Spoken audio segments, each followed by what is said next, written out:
Now, existence, you see, is something that is spontaneous.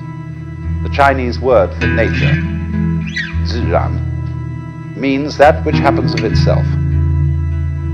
Your hair grows by itself. Your heart beats by itself. You breathe pretty much by itself. You don't have voluntary control over these things. So we say it happens spontaneously. So when you go to sleep and you try to go to sleep, you interfere with the spontaneous process of going to sleep. Try to breathe, real hard, and you find you get balled up in your breathing. You've got to let go and let it happen.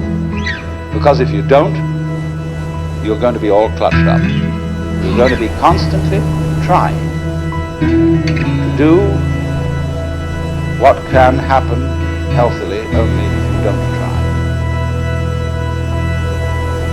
But we have a strange anxiety that if we don't interfere, it won't happen. And that's the root of an enormous amount of trouble. But the basis of it all is this, then. If we say, you must survive, or I must survive, life is earnest, and I've got to go on, then your life is a drag and not a gain.